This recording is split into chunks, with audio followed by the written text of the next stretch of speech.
I'm going to crack on because we really want to get to the main event here. But I just want to finish the story of where we are with these people. So some of you may or may not know, Aafia was then, when she wasn't killed by the cops, she was taken to the police headquarters and she was held there overnight. And the next day she heard she was in a room which is about a sixth the size of this room. And she was behind a curtain and she hears American voices and she thinks, oh my goodness, they're going to take me back and put me in Bagram.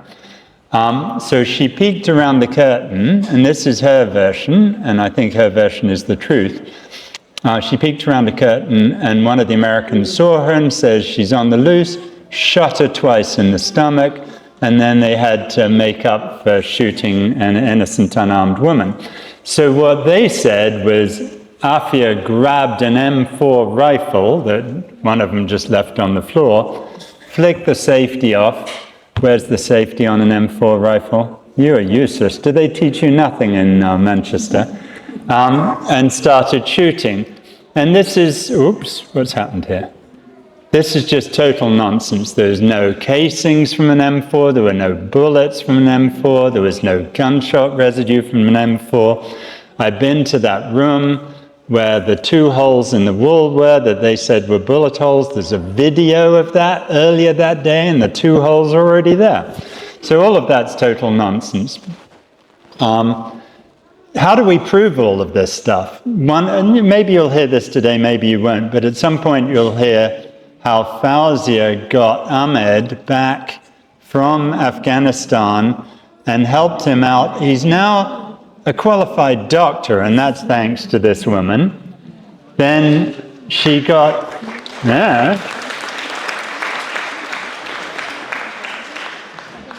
she got Mariam back by going to see Hamid Karzai.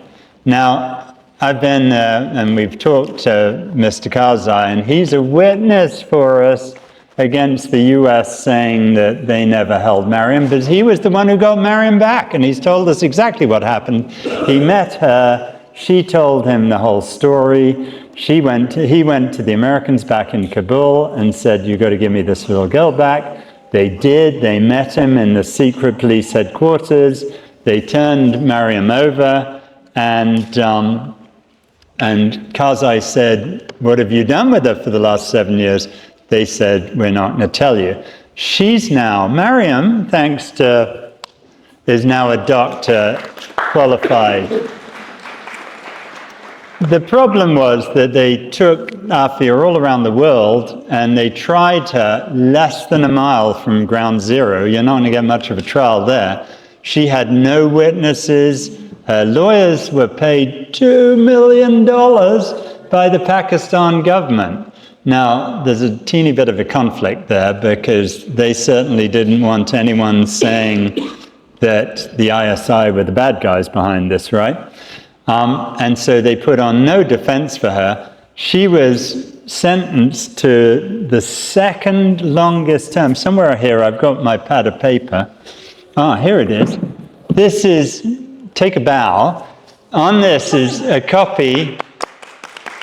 I made these poor students pull every attempted murder case since 1984, in the last 41 years of the system that they've had, and that's because that's since they had sentencing guidelines. And there's Aafia. She's 1032, 1,032 months in prison. Only one person got more time in prison. All the rest of them are less. And this woman got more time in prison for something she didn't actually do than any other person in the history of America. And as a woman, she's been held in this awful prison, FMC Carswell, where we've looked into it. When I first saw her, she said she was being sexually assaulted and so on and so forth. I wasn't sure what to believe or not, but then you look into FMC Carswell, they've had 13 people convicted of rape, 13 employees of the prison, including one of the Christians' ministers, have been convicted of rape in that prison. It needs to be closed down. It's just an awful place. So she went from one torture place to another. Now this is the real question that we're here today. Much as I love to see Fauzia here in Britain, it's not really about her having a holiday in the UK. It's about what are you going to do about it? And there are lots of things to do. I don't know how many of you have any military expertise, but I need some help on that. Who speaks Arabic here? Who teaches Arabic? Yeah, you do. Yeah, you do. You do. You teach Arabic. I need you to be my expert. She's written a fabulous book about teaching Arabic, and Aafia did in prison. And I've got it all now. I just got it. And I want you to analyze it and give me an affidavit about what a fabulous thing this is. Because we need to humanize her. We need people. Anyone here ever worked in a British prison? Yeah, okay. You're my expert on prison conditions and what they should be like, right? Now, we need a friend of the court brief, which we call an amicus brief, because it's an amicus brief from imams, about how she's being denied the right to see Imam Omar Suleiman in prison. Now, you know who he is, lovely guy. I look up to him because he's 6'8". And we need an intervention in court on that, because this Jewish judge, and I say that, look, I'm half Jewish myself. I'm not being opposed to being Jewish. There's nothing wrong with that. It's that he really cares about religion. And when he hears that Afia is not being allowed to see an imam, he's going to be pissed off. And we need to make the most of that. Who here's a doctor? Oh, come on, you're Pakistani. You're all doctors. We need you guys to help us with the fact she's getting no medical care in prison. It's shocking. We tried to get doctors in to see her and they wouldn't allow that. It's revolting. But I've got her records and we can get doctors to be experts. Who wants to be a journalist? We need journalists to come to try to get in to see her and be turned down, because the story is always the cover-up. And you always want to show that they won't let you do it. We need to make the abuse that's going on in that prison a national and international scandal. Because prison and abuse in prison is about secrecy. It's about hoping that you don't care about someone we call a criminal. And I've spent my whole life dealing with that, and it's disgusting how we treat prisoners, and we need to put an end to it. We need every which way to help Judge Berman recognize, number one, he was lied to throughout this trial by the CIA, and number two, that he's got to show compassion. And, you know, there are all these fascinating arguments. You know, what judges always think about is, are you going to be a danger in the future? Well, Afia is way more of a danger in prison than she is out, because there's some nutty people out there who keep doing things in her name, which, by the way, she disavows. And America would be much safer if they just did what Fauzia and I are asking and send her to go and get treatment that she needs in a hospital in a country that we've organized. Anyway, so, you know, we got lots of work to do. Who here's Afghan? Anyone Afghani? Afghan? Good, we need your help. I'm going to go with Muslim to Afghanistan again next week. We got lots of stuff to do. I hope Fauzia, we haven't had a long chat about this, but I really need her to come to Afghanistan on this trip. You know, we need to get stuff to Afia. You know, this does take a lot of work. I was vaguely annoyed the other day when people were questioning whether I was doing this stuff pro bono. So I looked up my hours, because I'm a nerd, right? I've put 2,109 hours and 33 minutes into this case in the last year. And no, don't do that. I do this because I like kicking governments around. This is my sort of entertainment. But it's a huge amount of work, and we need your help to do it. We really do, in every which way. So please don't think you're just here tonight to listen to us. You're here to promise in blood what you're going to do to help. I don't know what the hell that does, but I'm sure someone does. And that's it. And now we can go over to you, because, and I hope at some point we can have questions, because that's much more fun than me rambling on. But who's doing tech? You come and do this. I will end here. And you know the question that you all ask, I'm only one person, what can I do? If each one of us just steps up, there will be 8 billion of us. Each one can make a difference. I told you these hugs mean a lot. And please do make a pledge that you will, just make a dua or sign the pledge. Let Afia's children see that there are all of you who are there, who are praying for them. You can always donate. You all know that the barcode is everywhere where you can follow the social media. You encourage other people to follow what we need, as Clive is going to New York and he's negotiating for Afia, and that he keeps saying that she's the daughter of the Ummah and she's a rallying point for the Muslims, and the Afia movement, and Fawzia got 1 million people. Just like the 1 million of you stood up to sign the petition, please also follow the Afia movement, be a part of it, just follow, just your one click will mean a lot in the end, because the more followers we have with us, the stronger united we stand, divided we fall. We have these barcodes on the table. And the barcodes are everywhere. Everyone who has a phone, please scan the barcode. It's here, it's on the tables here, and there are also papers which can be distributed. Donation ho gaya? I think donation ka barcode, that's it. Okay, there. So those who are asking about donations or anything, they will go directly. I just want to make one point very clear, because I've been having a lot of people contact me and saying that Clive and the other lawyers, Maria and Tanya, all are, they're working pro bono. That means they're not charging for their time. But there's a lot of other expenses as well. Travel, going to Afghanistan, all of this that you know today. Had you asked me 4 years ago, I would have said, look, my guess is as good as yours. I don't know. These are things. Where was Ahmed? Where was Mariam? What happened to them? I knew that Mariam talked of Josh and Natasha, but I didn't know what they were doing and what it was. That's Clive who found that. The investigations, getting the thing open, the travel from UK to Afghanistan to all other places where maybe, if the Pakistani government isn't going to help, we'll have to get other governments. So he needs to do all of that, and that is itself costly. For so many years, so till 2013, you saw that, I did all of that. I was out of funds. I sold everything I had. I didn't have it. I have to work, and that's why I have to work.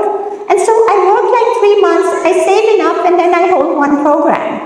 And that's why it goes up, and everyone's saying, you don't have consistency. I don't have consistency because I don't have the funds for that, right? But Clive needs consistency. Right? And since he's doing such a good job, I don't need to do so much of that, so it's not, but and I couldn't pay for it. And I said, get a lawyer. This Islamabad High Court judge was like, get a lawyer, and I can't afford a lawyer. A lawyer of this caliber would charge like $3,000 an hour. Imagine thousands of hours. That would be millions and millions of dollars. Where am I going to come up with that? So we as a family are very, very grateful to him for everything that he's done, but we would like to help with the costs, the expenses. Imagine he hosted 65 students to work on this case. Do you think that didn't cost anything? I'm sure he fed you something. Not just juice. So that is the thing. So being pro bono does not mean that there are no expenses. It just means that out of the goodness of their heart, they're giving their time, which is more costly than all the expenses put together.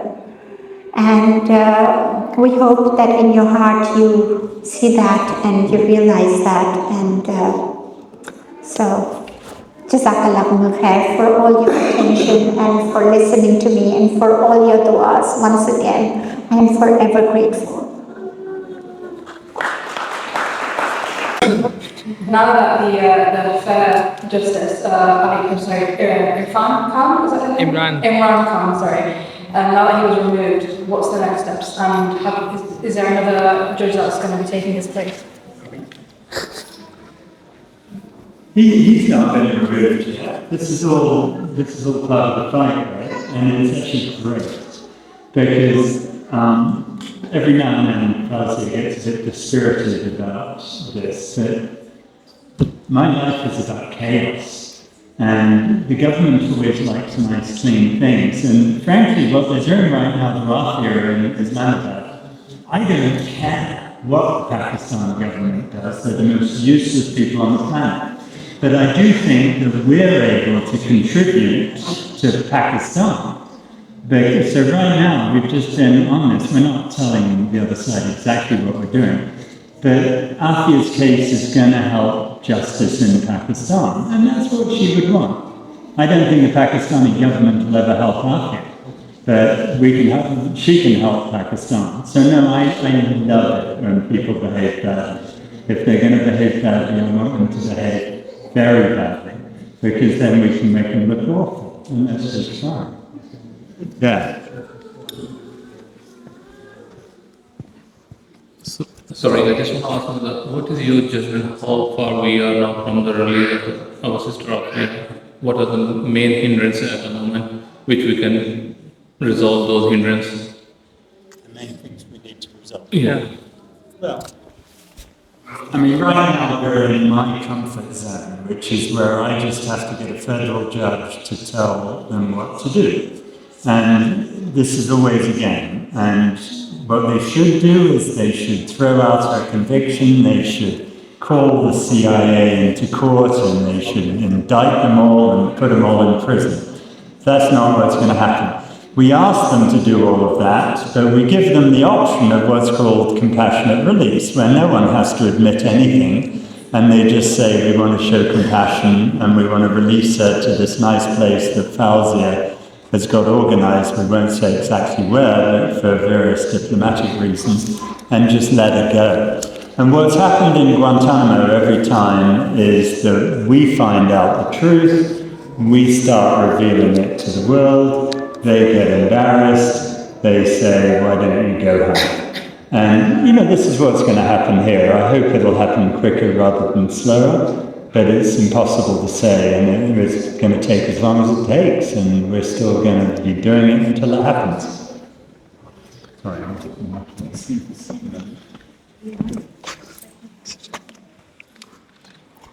So I've heard a lot of people say things like, if you do negotiations quietly and, with your experience with the people in Guantanamo, is it a quiet process or does it actually require a lot of noise? Because I think people are confused as to whether they should, quietly be supporting and kind of working through diplomatic means, or should it actually be raising a lot of noise and saying to people that this is wrong and we need to stand up. So what's the best approach? Because I know the Pakistanis really want to do it quietly with nobody finding out.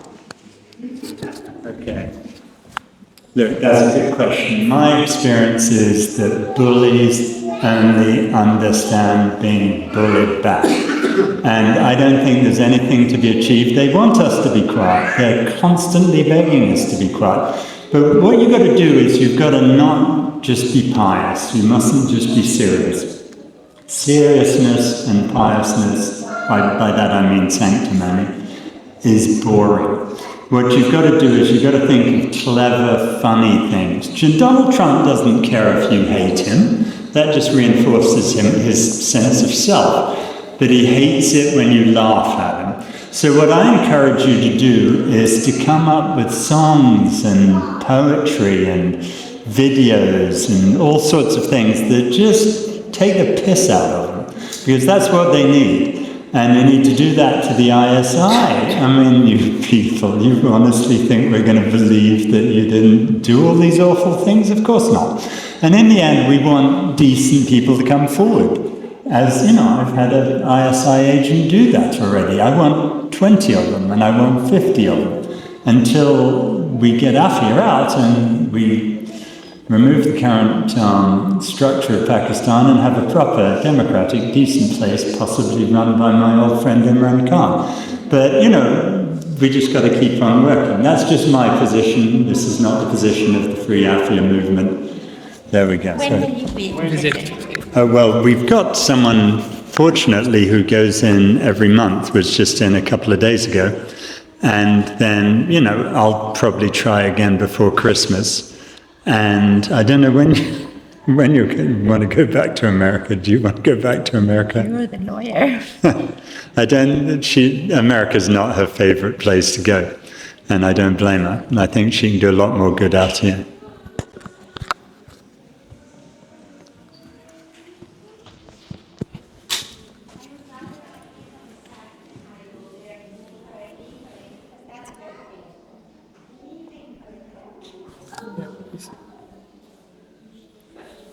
I have a quick question.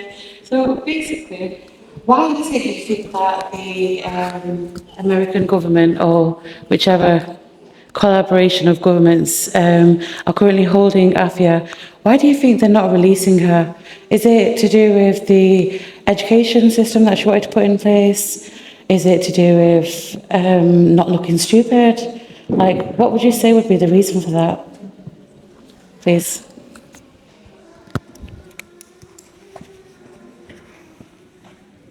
Afia would be so much better off if she never had a trial than if she was in Guantanamo. It's really easy to get people out of Guantanamo comparatively. The problem with the so-called criminal justice system, and this is true, or more so in Britain than it is in America, is once you're convicted, they do everything possible to just maintain you.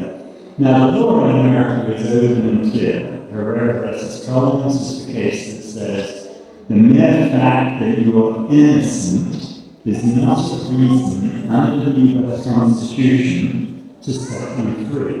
Now that's the stupidest thing we've heard today, right? The same is true in Britain. In Britain, you can't even litigate whether you're innocent unless you get the CCRC to let you do it, and they're the most useless people on the planet. And all of this is about never letting people say the emperor wears no clothes. So the whole judicial process is about keeping people in prison. The British judge once said, it's better that you should be executed if you're innocent than that the people lose faith in the judicial system. I think he's mad, but that's the approach. So it's much harder to get Afia out of prison than it is out of Guantanamo Bay. But we still do it. I mean, I've done this hundreds of times. And 99% of the time we win, because they're not very good at it. Bizarrely, it's often these most extraordinary cases that are the hardest to do, because people simply don't want to believe things are as rotten as they actually are. And in that case, what we have to do is we have to use power. And my goal really is to get the subpoena issued to the CIA to come to court to explain why they took these two little American children to Afghanistan. Because that's an incredibly emotive issue that they'll never, ever come close to court on. And if we get that subpoena issued, they'll surrender by letting it go on a compassionate release. And that's how the whole game, and I call it a game, it's not really a game, it's horrible. But that's how the game is played. Anyone at the back?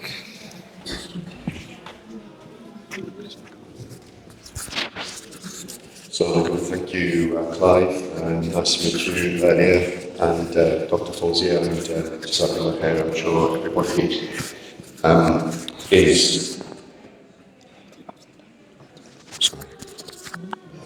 everybody is welcome with your presence. I have a couple of questions, but I want to start off as a volunteer for Cage International that when I frequent our masjids, our mosques for fundraising in Ramadan, one of the things I say is that this is not a war on terror, it's a war on Islam.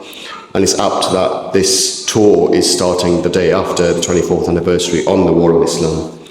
I have a couple of questions. In this event, the mention of Afia's husband hasn't been said. Where is he? How is he? If you can share at all. And secondly, at the break for Salah, I was speaking to some brothers at the back, and in the unjustly imprisonment of what George Bush and Tony Blair did and said, and as was put up on the slide there, of the Guantanamo prisoners, they were all male.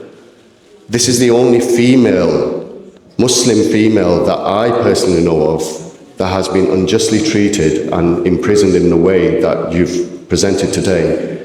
Is there any other Muslim woman, Clive, Dr. Fawzia, or anybody, know, as part of this war on terror, Islam has been treated in this manner? Because I think it's important. Thank you. Okay.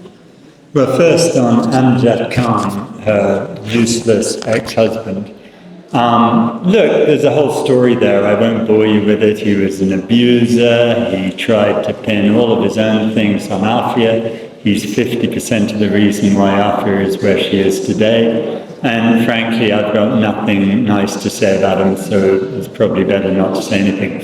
In terms of whether there were women caught up in this, yes, there have been, actually. It's not the war on terror, by the way, it's the war of terror, as Borat calls it. And there have been women, but to my knowledge, everyone's been released, and Afia is the only person left in the process. And she's the person who's suffered more than anyone else. She's suffered more than any of the men as well. And in that I include Khalid Sheikh Mohammed and Abu Zubaydah and the people who were waterboarded 100 times. So Afia's case is the worst on the planet, which is why we've got to do everything we can about it. I'm sorry, I have one text, but something just struck me, and it's very nice. But there are about 200 of you here, plus minus maybe more. On the 23rd of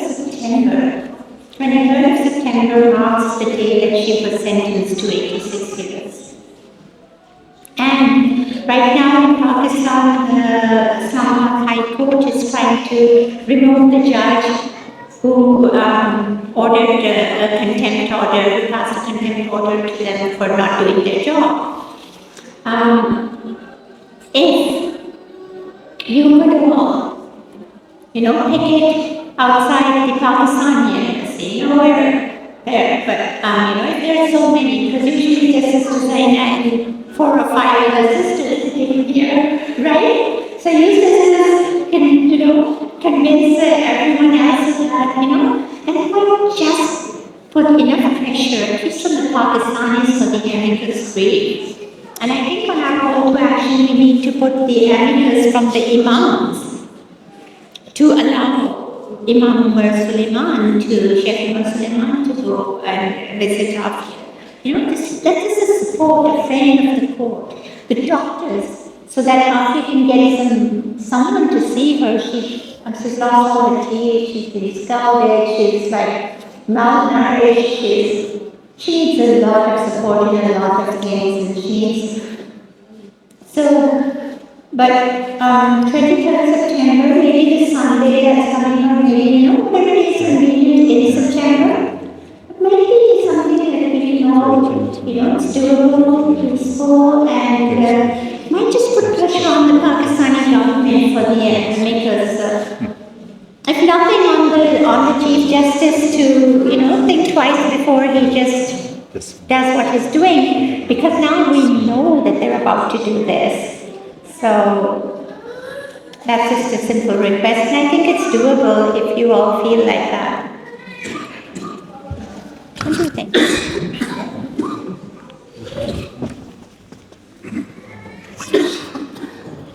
My name is Fareed, I'm from Rashid Community Mosque, Rashid Mosque.org. I've got a question for Clive. saying from Baltimore, America, this was Sweden after being incarcerated for 20 years in prison. There was a case that didn't look like it was going anywhere. The podcast serial was released and this case was reopened. What would you say to defeat to say there's no point, this case has been going on for so long?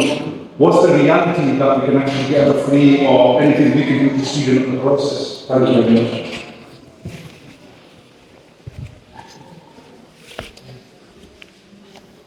Oh, we're going to get free, right? I mean, we've got so much going for her. But on the other hand, how long it will take is the question. And what you have to think is that every day she's in that prison getting sexually abused and raped, getting threatened with all these things, not having any spiritual solace, not having a doctor. It's horrendous. I mean, just imagine if I told you I was going to do that to you for a week, how would you feel? So, this is why we need more help. I mean, right now, I'm doing most of the stuff in America. I really need your help. I need the help of the imams. I need the help of the Arabic speakers. I need the help of the guy who was a prison warden and so forth. Because we need witnesses. You may not think you can be a witness, but yeah, you can. And one of the great things about their case right now is we control all the evidence. We can put on whatever we want, and the further away the witnesses are, the harder it is for the US government to contest them. They then go to Afghanistan. That's fabulous. That means that the 30 witnesses I've got from Afghanistan, they can't even talk to. So that's their problem, not mine. So, we've got to work together to make life harder and harder for them. You're going to know people in the Pakistani community who can help. I'm trying to track down that guy Khurshid, who was the foreign minister, who tweeted that he was ashamed that he sold Afia to the Americans. I want him as a witness. You're going to have all those contacts. I don't have them, so you need to help.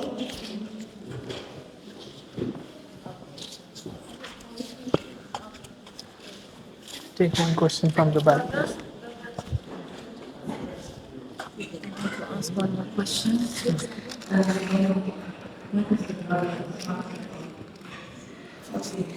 We just started with the question and answer.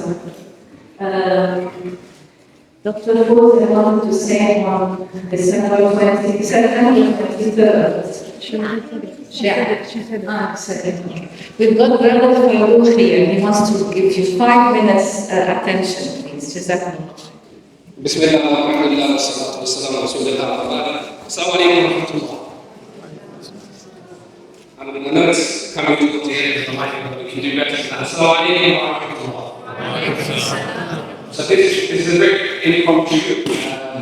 I was speaking to Sister Zaina and and I said, look, really, alhamdulillah, the brother who was speaking at the young brother, he mentioned that we can help.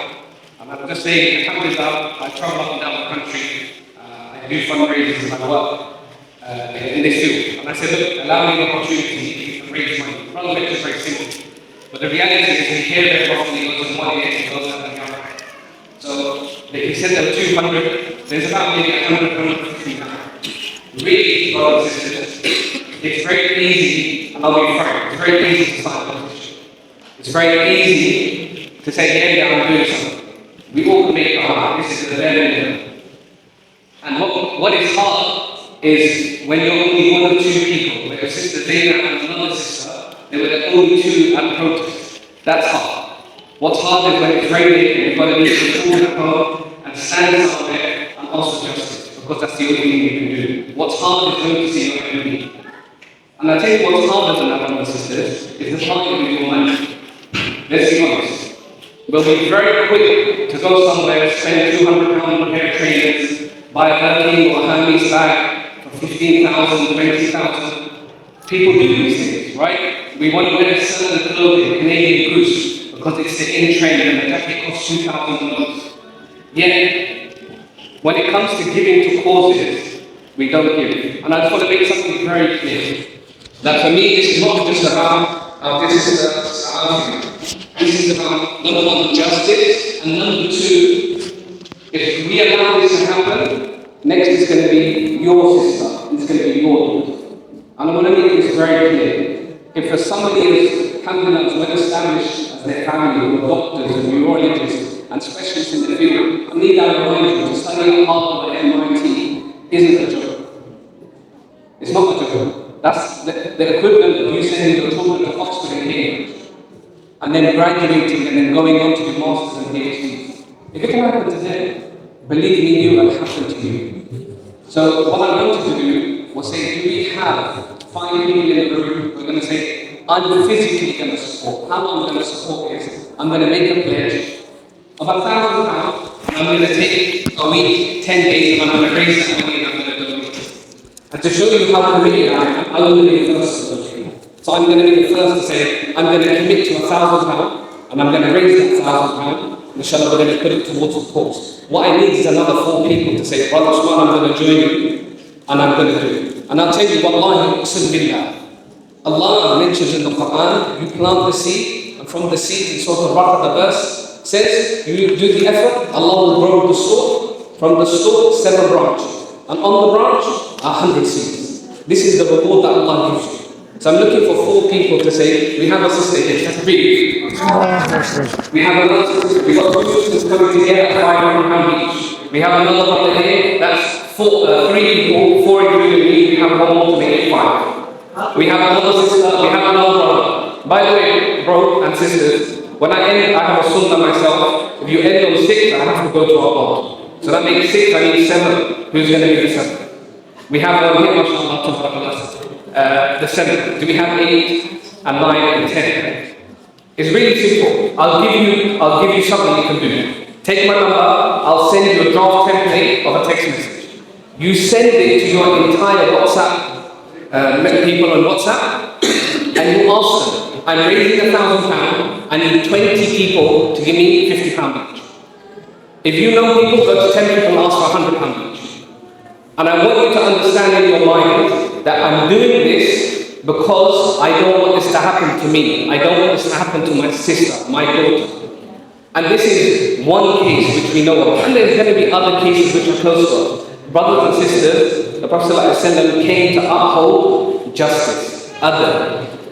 He came to uphold this. And if you believe in that, and in particular for our brothers, I'll come on to the sisters, you understand it. Brothers, if we are men, there's 2 things you can do, wallahi, or 3. It's called fight or flight. You can either run away from the fight or you can go to the fight.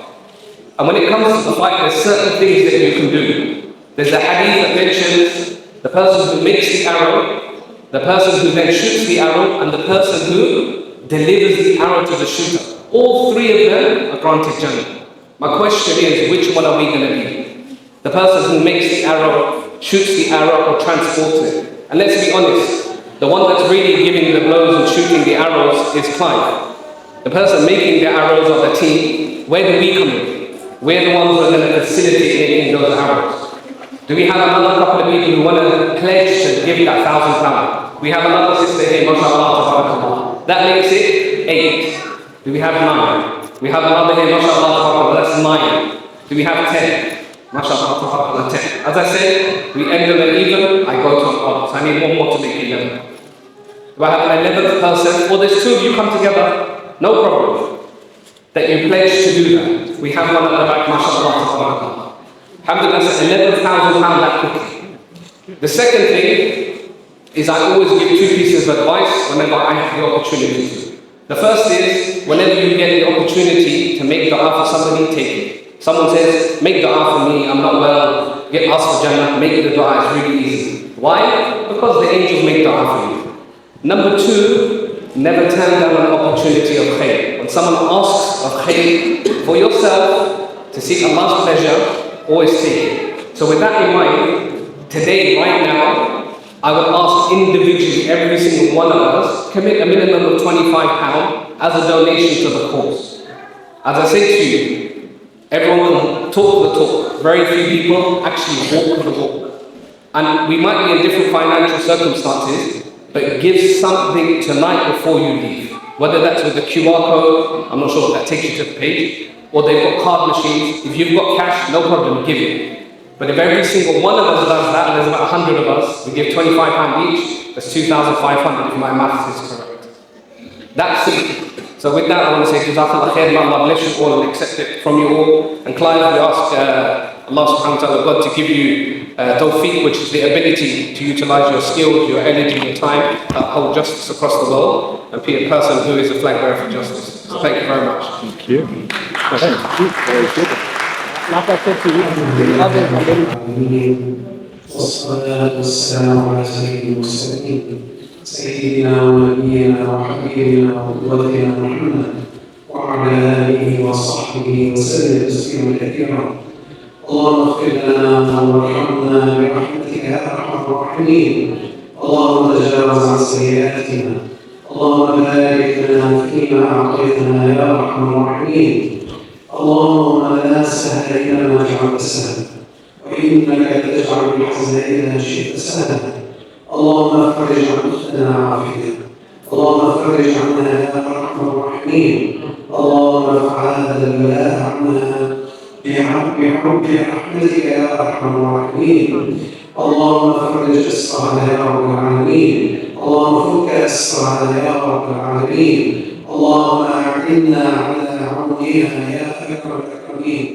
اللهم لا تؤاخذنا إن نسينا وأخطأنا. ربنا ولا تحمل علينا إصرا كما حملته على الذين من قبلنا. ربنا ولا تحملنا ما لا طاقة لنا به. واعف عنا واغفر لنا وارحمنا أنت مولانا فانصرنا على القوم الكافرين. اللهم يا رب العالمين هذا الدعاء ومنك الإجابة يا رب العالمين. اللهم أجب دعوانا. اللهم أجب دعوانا وفك أسرارك يا رب العالمين. وآخر دعوانا أن الحمد لله رب العالمين. وصلى الله وسلم وبارك على نبينا محمد وعلى آله وصحبه وسلم تسليما كثيرا.